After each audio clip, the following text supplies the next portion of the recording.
question number 4. Ito rin po is question number 4. Listen.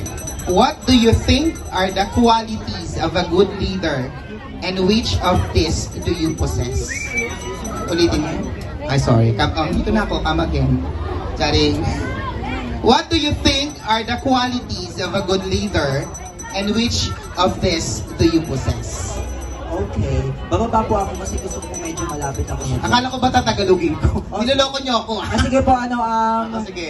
Pakitagalog dahil para po lahat ng bata ay maintindihan po yung katanungan. Dahil nandito po tayo ngayong gabi para kung hindi po magpakita ng ganda, kung hindi po maging boses sa mga kabataan ngayong gabi. Thank you so much! Ay, di pa pala yung sagot. Again. What do you think are the qualities of a good leader and which of these do you possess? Ano sa palagay mo ang pinakamagandang katangian ng isang pinuno at possess in Tagalog? Which of these do you possess? I mean, ano ito? Yung, alam mo na? Okay. Ano yung pala yun? Bababa po ako para po. Gusto sige ko po po. kasi mas maliit. Ang lang sa kabila ka bumaba. Okay. The question that are given to me is, kung ano daw po ba ang pinakamagandang katangian sa pagiging pinuno. Magbibigay po ako ng dalawa.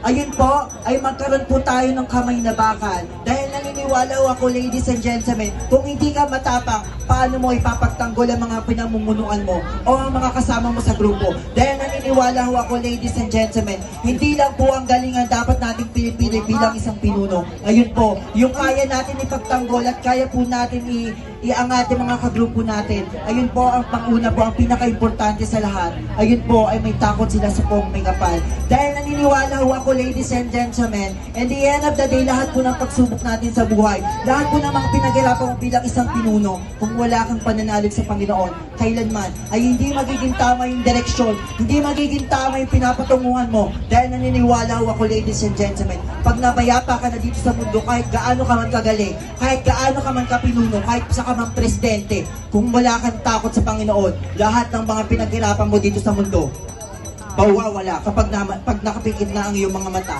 at naka-straight na ang iyong mga paa. Dahil naniniwala ko, ladies and gentlemen, ma'am, sir, if my answer is not be perfect or good enough to you, I'm here in the backstage. Let's cheers for another year. Thank you so much. Thank you so much.